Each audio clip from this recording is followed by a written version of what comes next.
Well, joining us now is the Government Minister, Health and Social Care Minister, actually, Edward Argar. Hello to you. Lovely to see you. Thanks for joining us this morning. Now, the delays because of the India variant, as we're being told. What caused a spike in the cases of the India variant? Well, first of all, I'm not going to preempt what the Prime Minister might say later today. But what we have seen with this variant is it's highly, highly infectious. When I was doing the morning round about a month or so ago, we didn't know whether it was 10% more infectious or 50%, and clearly we now know it's about 40% more infectious than the Alpha variant, the so-called Kent variant. That's what's driving the spike, and we've gone in a week from around 12,000 cases of Delta variant to about 42,000. That's a big jump, reflecting the fact that it's that much more infectious, and it's that's driving the concern, which the Prime Minister is obviously looking at very carefully at the moment. We have ourselves to blame, though, don't we? We should have closed the borders a couple of weeks earlier when we did with Bangladesh and Pakistan. Well, I think there's a number of points I'd make there. Firstly, Kay, the variant that we're talking about, the Delta variant, at the time we closed the borders, that was not a variant of concern, that specific variant. Second thing is, we've always got to remember the red list versus the amber list, as it were. Red list doesn't actually mean the borders are closed. If you're a British citizen, even when a country's on the red list, you can still come back into this country, albeit with the hotel-managed quarantine. And we do know there's a very large number of British citizens who have very strong links to India. So those people would still have been able to return. So we've got to be a little bit careful about understanding the difference between what happens on the amber list and the red. Yeah, they would have been able to return most certainly because they're British citizens, but they would have been quarantined in a hotel and they wouldn't have been returning to their homes in the northwest of England and other parts of the country, spreading the virus. But I do come back to that point I made earlier, that at the time we did put India on the red list, want a better way of putting it, that was not a variant of concern. That came a little bit later. So we acted before that was actually on the list. And we will see more variants, I suspect, going forward. What we've got to do going forward, which we've done, is make sure we have a robust border regime, but more importantly, that we get those vaccinations in people's arms, because that's the way we beat variants, which will appear. One of those variants, I say the Alpha variant, was from Kent, within our own country. We will see variants coming from other countries and indeed possibly within our own countries. The way to beat them, yes, is to be tough on border restrictions, but it's to get those vaccinations in. Can we at least accept that if you had closed the border with India 14 days before, when you did with Bangladesh and Pakistan, we may not have been in this position? Well, I think that's a hypothetical, Kay. We're saying we may not have been. We don't know is the short answer. Well, we do know what the figures were doing. I mean, the figures were twice as much in India as they were in Bangladesh and as Pakistan. Said, when I discussed this a month or so ago, we were talking about it on Sky. I don't think that would have necessarily stopped the variant coming. We will see variants. One of the things we've got to do with this virus is get those vaccinations in to get that protection level up. But then we've got to recognise this disease may well be endemic for many years. We will have to live with coronavirus, COVID, going forward. Vaccinations is the way that we can do that. But you won't accept even the possibility that if we'd closed the border a fortnight earlier, we might not have been in this position? Well, it's a hypothetical, Kay. It's possible, but there's no way of knowing that. Well, there is. And I believe that we took swift and decisive action. We have some of the toughest border regimes in the world when it comes to tackling coronavirus. And I think we acted swiftly and decisively when that was put on the list of variants of concern. Why didn't we close the border with India when we did with Bangladesh and Pakistan? Because we believed the right thing to do was when that became a variant of concern, we looked at it, we followed the scientific data, we followed the advice we got, and we closed the borders swiftly on the basis of that advice when the advice was to do so. Well, the scientific data on the 25th of March to the 7th of April said that India, 5.1% of cases that were coming into the United Kingdom from India were positive cases, our own numbers, whereas Bangladesh was only 3.7%, and yet we put them on the red list and we didn't India. Well, as I've said equally in the past, there are a number of other factors when we make those decisions or when the scientific advice comes on the decisions. One of them is genomic sequencing. Can we understand these variants? India has, OK, we are world leading in this, but India still has an effective genomic sequencing programme. That's another factor that will have been considered. But I go back to that point, which is that this specific variant, the Delta variant, was not on that variants of concern list until, as I recall, after we made that decision. So we did move swiftly. OK. How do we speed up the vaccine rollout, given that that's what we need to do? I'm guessing that's what the Prime Minister is going to say later on. I'm not asking you to tell me because I know you won't. But how do we speed up the vaccine rollout? Well, I think we are going as fast as we can with that at the moment. We got, I think, an OK weekend figures may vary sometimes from week to one. Second dose is about 275,000 into people's arms yesterday, by way of an example. The key for us is to catch up with those second doses, hence the reduction in the interval from 12 to 8 weeks for the over 50s. We've got the supply. We know we've got the supply to be able to do that.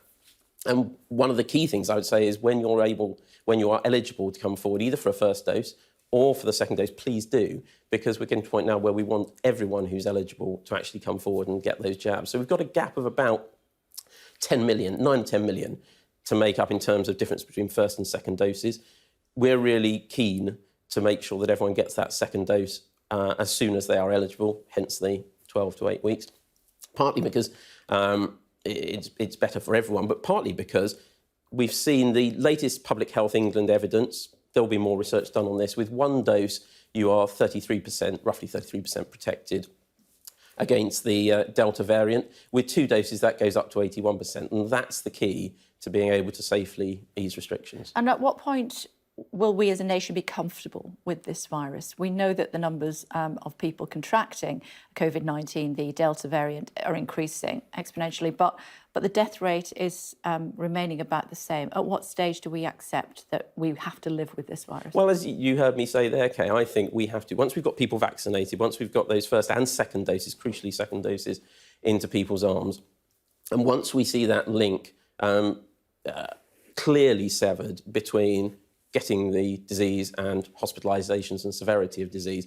And we're seeing some really positive news on that, although with the Delta variant, we are seeing the numbers in hospital creeping up a bit. I think they were just over 1,000 at the weekend. But when you look back, it was something like 38,000 at the peak in January. So we are seeing that severing of the link between the disease and hospitalisations and death. And I think that on that basis, I think everyone will recognise that there comes a point where we do have to live with this disease and recognise that you cannot go for a zero COVID approach. You have to live with it. And vaccination is the key to that. So I think once we've got those second doses in people's arms, once we've got that level of protection up to around that 81%, then I think people will be more comfortable with it, and we can see more easing. And if we extend lockdown, will we be extending the furlough scheme?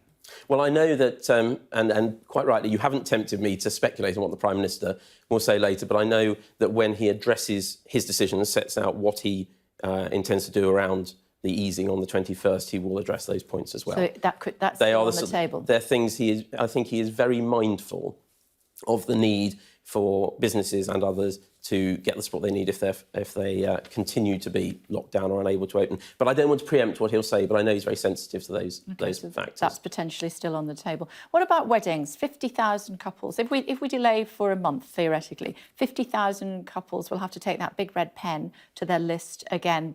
We're chatting to a guy later. He's had to cancel his wedding 3 times, or postpone his wedding 3 times so far. Absolute torture is how he describes it. What concessions might there be for them? Well, you're absolutely right. And the key word there was, you said, again, there will be a lot of couples who planned, hoped to do it, put a line through it, done it again and rescheduled again. Not only does that cost money, but emotionally, that's incredibly difficult for couples who want to have their special day and want to get married. Again, I'm not going to preempt what the Prime Minister will say later, but I know that weddings and people in that particular situation will be very much in his mind at the moment, and it's one of the things he's been looking at carefully. Not least because he's just got married himself, so he realises the challenges of the big day. So that is something that he's looking at. It will be something. In the context of what his announcement is later, that will be one of the things I know that he will have been giving very careful consideration to. You're teasing us, you're enticing us with what he might be saying later on. It's a good build-up to hearing from the Prime Minister. Will MPs get to vote on the restrictions? Yeah, my understanding is yes, we've been very clear that where there's a substantive change, whatever that may be, I mean, obviously, if he's easing them, then the roadmap continues as normal. If he does announce a delay, then, of course, we're clear where there's a change to that roadmap. Were he to do so, Parliament would have a say. OK. Do we have enough stock of vaccine in the United Kingdom at the moment to reduce the gap between first and second doses to, say, 8 weeks? We're confident. So the advice reducing it for the over 50s, for example, from 12 weeks Why are you pointing at to me 8 weeks. Say that? No, I'm not. Did you see that, I would not have dreamt of doing that, Kay. But no, 12 to 8 weeks, we are confident that we can do that. It's the right thing to do. It's safe. but that also we've got the supplies to deliver on that commitment. So we do. So we are confident that we can deliver on that, and that we will get those, stick to that key commitment, which is by the end of July, all adults having. Have you had both of yours yet? I've had my first one, which shows I'm a little bit later. I'm not quite over 50 yet, Kate. OK, we're going to move on from age, and if you mention it again, you're not coming back. Talk to me about Northern Ireland. What on earth is going on? We've heard that the French didn't feel that Northern Ireland was part of the United Kingdom. That's what the Foreign Secretary said. The French said, don't be ridiculous. We, of course, accept that it's part of the sovereign nation of the United Kingdom and Northern Ireland. It's not going to go away, this issue. No, I mean, I hope that President Macron misspoke when he said that. And I hope that it's not reflective of perhaps an attitude in Brussels or a view of Northern Ireland. Quite clearly, it is, as you say, an integral part of the United Kingdom. Northern Ireland Protocol is in place. It is challenging at times, but we've got to do everything we can, which is exactly what we're doing, to make sure that we honour obligations north-south, but also east-west. And the Prime Minister's been very clear that making sure that Northern Ireland gets the supplies it needs, continues to be treated as an equal in the United Kingdom, is of paramount importance to him.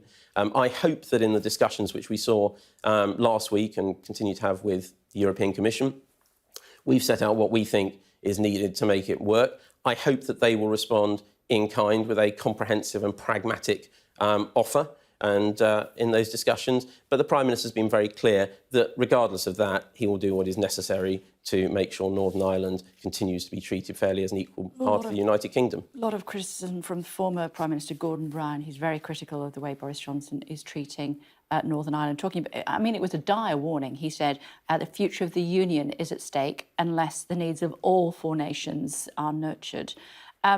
Northern Ireland certainly feels like a poor relation at the moment. If what our reporters out and about are getting that impression. Will we extend the period past the 30th of June, if necessary, in order to try to get a deal over the line? Well, as I say, I'm hopeful that we'll make progress and that the European Commission will be pragmatic in its response. But the Prime Minister's been very clear that all options remain on the table to make sure that Northern Ireland continues to be treated quite rightly as an integral part of our United Kingdom. And he said all options remain on the table to make sure we do that. Past the 30th of June? Well, at the moment, I'm waiting to see, from my perspective, from medicine's perspective, I'm waiting to see what the European Commission comes back with. We've told them what we need. We've told them address the issues. I hope that they will come back in the coming days with a comprehensive and pragmatic response. But the Prime Minister's been clear the integrity of the United Kingdom is of paramount importance to him. And in answer to my question? Well, the answer to your question is let's wait and see what Brussels comes back with. A lot of waiting to see, isn't there, today? I'm afraid so, Kate. Yeah, we'll hear from the Prime Minister later on. For now, thank you very much indeed for joining us, Mr Argar.